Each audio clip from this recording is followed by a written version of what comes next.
Wait குறைக்கணும்னு நினைக்கிறவங்க கரிஞ்சீரகம் வெந்தயம் ஓமம் சாப்பிட்டா எக்ஸஸ் ஆஃப் கொலஸ்ட்ரால் ஃபேட் லிவர்ல இருக்கிற கொழுப்பை அப்படியே வழிச்சு விட்ட மாதிரி எடுத்துரும். நம்ம தொப்பை இருக்காது. நைட்ல நீங்க ரெகுலரா கரிஞ்சீரகம் எடுத்தீங்கன்னா வயிறு ஃபிளாட் ஆயிரும். சோ நம்மளுக்கு வந்து அந்த வெயிட் ரிடக்ஷனுக்கு மட்டும் இல்ல, எல்லா கேன்சர் பேஷண்ட்ஸ்க்கும் நான் கொடுப்பேன். அப்படியே அந்த கட்டிகள்லாம் சுருங்கிடும். அவ்வளவு அழகா கேன்சரை ப்ரிவென்ட் பண்ணுது. ஆக்சுவலி கரிஞ்சீரகம் வெந்தயம் சமாளம் எடுத்துக்கணும், 100 கிராம் வச்சுக்கோங்க. ஓமம் ஒரு 50 கிராம் இந்த மாதிரி ப்ரொபோர்ஷன்ல எடுத்து இதை நல்லா வறுத்துட்டு பவுடர் பண்ணி வச்சுட்டு நைட் 1/4 டம்ளர் தண்ணீர்ல 1 டீஸ்பூன் குடிக்க சொல்வேன். பிசிஓடி, கருமுட்டை நீர்க்கட்டிகள், மென்சஸே ஆகல, இர்ரெகுலர் பீரியட்ஸ் ஒழுங்காவே ஆகல, இவங்க எல்லாருக்கும் இது ஒரு பெஸ்ட் மெடிசன்.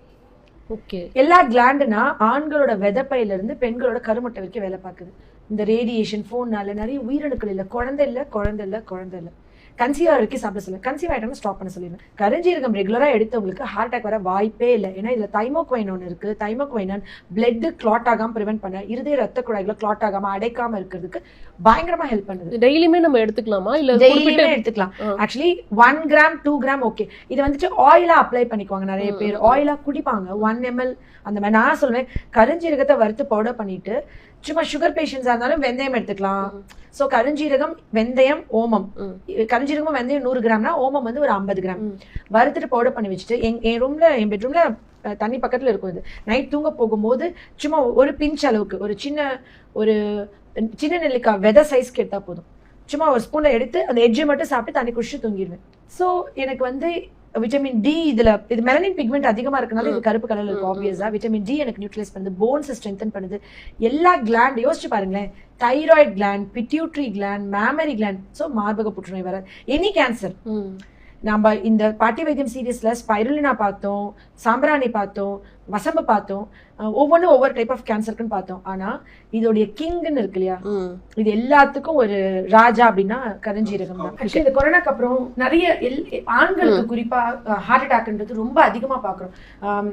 ஒவ்வொருத்தவங்களுக்கும் என் கணவருக்கு இப்படி ஆகுமா, என் மகனுக்கு இப்படி ஆகுமா, ரொம்ப சின்ன சின்ன வயசுல மாரடைப்புகள். பாத்தீங்கன்னா அவங்க ரத்த குழாய்கள் ஃபுல்லா அவங்க கேர்லெஸ்ஸா இருந்துட்டாங்க, ஹார்ட்டை கேர் பண்ணல, சிம்டம்ஸ் நெக்லெக்ட் பண்ணிட்டாங்க, இருதயத்துல இருந்த எல்லா பிளட் வெசல்ஸ்லயும் பிளட் கிளாட் ஆயிருந்துச்சு. அது கொரோனாக்கு அப்புறமா இல்ல எதுக்கப்புறம் இந்த ஊசி போட்டனா அந்த ஊசி போட்டனா, இந்த பயமே வேணாம். கரிஞ்சீரகம் ரெகுலரா எடுத்தவங்களுக்கு ஆன்டி கொயாகுலன்ட் ப்ராப்பர்ட்டி இது அளவுக்கு இந்த உலகத்துல எதுவுமே கிடையாது. பிளட் கிளாட் ஆகாம பிளட் தின் ஆகும். இதுக்கு தைமோக்வைன் இருதய ரத்த குழாய்களை போய் அப்படி கிளீன் பண்ணி விட்டு வந்துடும், போய் எல்லா பிளட்ஸும் கழுவி விட்டு வந்துடும். இந்த கரிஞ்சீரகம் வந்து எல்டிஎல் சொல்லக்கூடிய கெட்ட கொலஸ்ட்ரால் இருக்கு இல்லையா, அதை ஃபுல்லா குறைச்சு டிஜிஎல் குறைச்சு நம்ம உடம்புல ஹெச்டிஎல் கூட்டுது. அப்ப இந்த டயட்ல இருக்கவங்க கூட அதெல்லாம் எடுத்துக்கலாமா? அந்த மாதிரி விஷயம் அதுல இருக்கு. வெயிட் குறைக்கிறதுக்கு பெஸ்ட் மெடிசன்ல எல்லா கேன்சர் பேஷண்ட்ஸ்க்கும் நான் கொடுப்பேன். அப்படியே அந்த கட்டிகள்லாம் சுருங்கிடும். அவ்வளோ அழகா கேன்சரை ப்ரிவென்ட் பண்ணுது, அவ்வளோ அழகா அவங்களோட லைஃப் ஸ்பேனை ப்ரொலாங் பண்ணுது.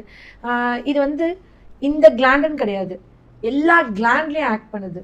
குறிப்பா கணையத்துல போய் வேலை பார்த்து கணையத்தை ரிப்பேர் பண்ணி இன்சுலின் சுரக்க வச்சு சர்க்கரை நோயை முழுமையா இல்லாம ஆக்கி கொடுக்குது.